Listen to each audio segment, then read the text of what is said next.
नमस्कार, हिमाचल बुलेटिन में आपका स्वागत है। पेश है आज के समाचार। मुख्यमंत्री श्री जयराम ठाकुर ने आज कांगड़ा जिला के इंदौरा विधानसभा क्षेत्र के लिए 161 करोड़ रुपए की 13 विकासात्मक परियोजनाओं के लोकार्पण व शिलान्यास किए।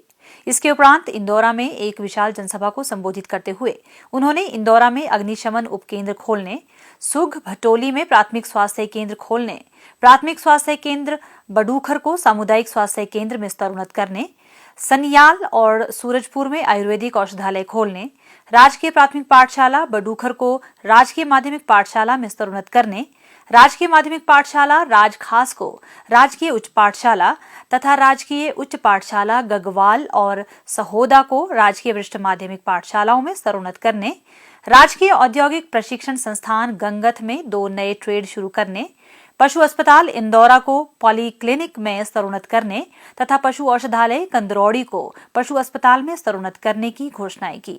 श्री जयराम ठाकुर ने पशु औषधालय घेटा को मुख्यमंत्री आरोग्य पशु औषधालय में स्तरोन्नत करने की भी घोषणा की। उन्होंने क्षेत्र की 5 सड़कों के लिए 10 लाख रुपए प्रत्येक को प्रदान करने, क्षेत्र में पुल निर्माण के लिए 15 लाख रुपए, राजकीय स्नातक महाविद्यालय इंदौरा में रसायन शास्त्र की कक्षाएं शुरू करने, राजकीय वरिष्ठ माध्यमिक पाठशाला मंगवाल में वाणिज्य संकाय व राजकीय वरिष्ठ माध्यमिक पाठशाला इंदौरा में विज्ञान संकाय की कक्षाएं शुरू करने और सुरदावा खेल मैदान के लिए 20 लाख रुपए प्रदान करने की घोषणा की। मुख्यमंत्री ने कहा कि क्षेत्र में शुगर मिल स्थापित करने के लिए हर संभव प्रयास किए जाएंगे। उन्होंने कहा कि आज 161 करोड़ रुपए की विकासात्मक परियोजनाएं समर्पित करने से यह इंदौरा विधानसभा क्षेत्र को आगामी समय में प्रदेश का सबसे विकसित क्षेत्र बनाने में मददगार साबित होगी। मुख्यमंत्री ने कहा, भाई और बहनों, अगर आज हम हजारों की संख्या में यहाँ पर इकट्ठा होकर के सामूहिक में इस कार्यक्रम को कर रहे हैं, आज हम सामान्य जीवन की तरफ आगे बढ़ रहे हैं, इसका सबसे बड़ा श्रेय अगर किसी को जाता है तो देश के यशस्वी प्रधानमंत्री नरेंद्र भाई मोदी जी को। आप कल्पना करिए, अगर ये वैक्सीन नहीं बनी होती, ये वैक्सीन नहीं लगी होती, तो आज बहुत सारे लोग आज भी संक्रमित होते। एक हौसला बढ़ा, एक हिम्मत बढ़ी कि हमने वैक्सीन लगा लिया इसलिए कोरोना हमारा नुकसान नहीं कर सकता। जहां पूरे देश भर में वैक्सीन का अभियान बढ़ा, वहां हिमाचल प्रदेश भौगोलिक परिस्थितियों में कठिन प्रदेश, लेकिन उसके बावजूद भी हमने हिमाचल प्रदेश में पूरे देश भर में सबसे पहले पहली डोज पूरी की, सबसे पहले दूसरी डोज पूरी की। पहले नंबर पर अगर कोई प्रदेश है, अगर पूरे देश भर में रहा तो हिमाचल प्रदेश। हमने बुजुर्गों के लिए 60 साल के ऊपर बुजुर्गों के लिए पेंशन का प्रावधान किया। हमने हर बहन के लिए गृहिणी सुविधा योजना के अंतर्गत 3,25,000 गैस के चूल्हे घर घर में पहुंचाए। पूरे देश में हिमाचल पहला प्रदेश है जहां हर घर में गैस का चूल्हा है। हमने उस बेटी के लिए भी काम किया जो गरीब परिवार की बेटी है, गरीब परिवार की बेटी है। जब उस बेटी की शादी होगी, जो बीपीएल परिवार की होगी, किसी भी जाति की होगी, हमने तय किया जो गरीब बेटी की जिस दिन शादी होगी, उस बेटी के खाते में शगुन के नाते शगुन योजना हमने शुरू की। शगुन के नाते हम 31,000 रुपए उसके लिए मदद करेंगे।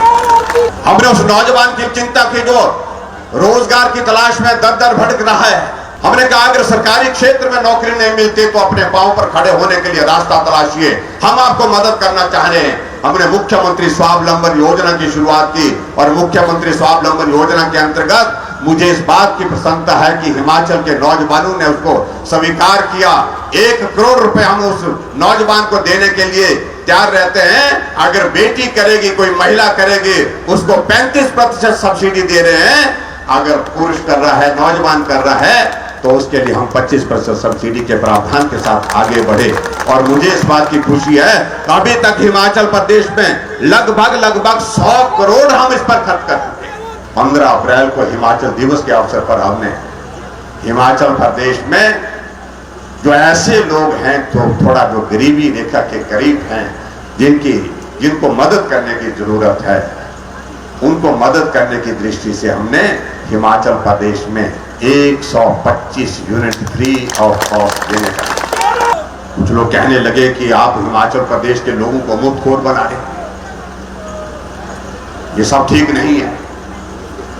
हमने कहा हम कर लेंगे, हम 6,000 करोड़ रुपए बिजली से आय पैदा करते हैं हिमाचल प्रदेश के लिए। अगर मुझे उसमें से 250 करोड़ रुपए उन गरीब लोगों के लिए मदद करने की जरूरत पड़ती है, उस पर खर्च भी दें, तो मैं समझता हूं कि बहुत बड़ा गुनाह नहीं किया, बहुत बड़ा पाप नहीं किया। हमारी मातृशक्ति को और ज्यादा मजबूत करने की दृष्टि से क्या हम मदद कर सकते हैं। हमने ये तय किया कि जितनी हमारी माताएं बहनें हैं, अगर उनकी आबादी का हिस्से में से 50% आबादी का हिस्सा उनका है, तो हमने तय किया कि बसों में आने जाने का किराया भी उनको 50% ही देगा। प्रदेश के जनप्रिय मुख्यमंत्री श्री जयराम ठाकुर के कुशल नेतृत्व में राज्य सरकार द्वारा हर वर्ग का कल्याण सुनिश्चित किया गया है। वित्त वर्ष 2022-23 के बजट में पैरा वर्कर, श्रमिकों एवं अन्य कर्मचारियों के मानदेय में सबसे अधिक बढ़ोतरी की गई है। प्रस्तुत है एक रिपोर्ट। हर एक का दर्द सीने में लेकर चलते हैं, सबके दामन को खुशियों से भरते हैं, यही चाहते हैं ना रहे कोई जरूरतमंद, दिन रात सबके सपनों को पूरा करते हैं।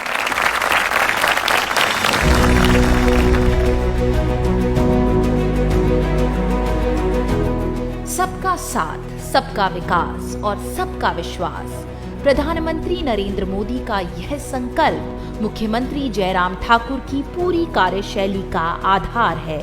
वे कोई भी फैसला लेते समय राज्य के अंतिम व्यक्ति का भी ख्याल रखते हैं। इसकी झलक राज्य के इस बार के बजट में साफ दिखती है। मुख्यमंत्री जयराम ठाकुर इस बात को अच्छी तरह से समझते हैं कि हिमाचल की विकास यात्रा में सरकारी कर्मचारियों के साथ साथ विभिन्न विभागों में कार्यरत पैरा वर्कर का अतुलनीय योगदान है।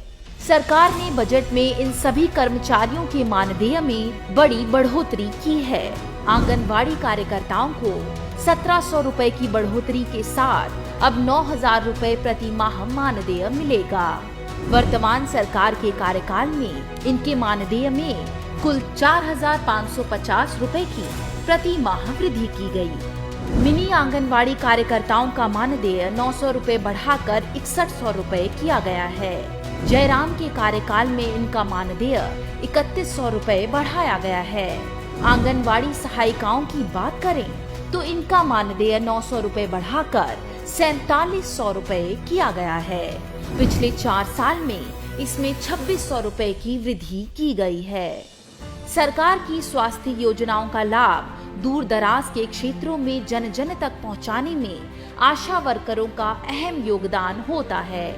इसी को देखते हुए सरकार ने बजट में इन वर्करों के मानदेय में 1825 रुपए की वृद्धि की है।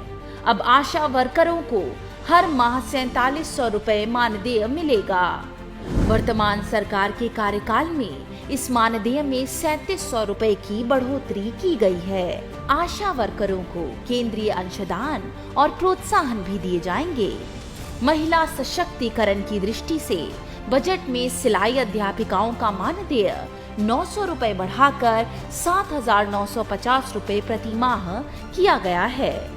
जयराम ठाकुर अपने कार्यकाल में इस मानदेय में 1650 रुपए की वृद्धि कर चुके हैं। पंचायत और प्रशासन के बीच चौकीदार सेतु का काम करता है। इस उपयोगिता को देखते हुए सरकार ने इस बार बजट में पंचायत चौकीदार के मानदेय में 900 रुपए की वृद्धि की है। अब इन्हें प्रति माह 6500 रुपए मिलेंगे। जयराम सरकार के कार्यकाल में इस मानदेय में रिकॉर्ड 2350 रुपए की वृद्धि की गई है।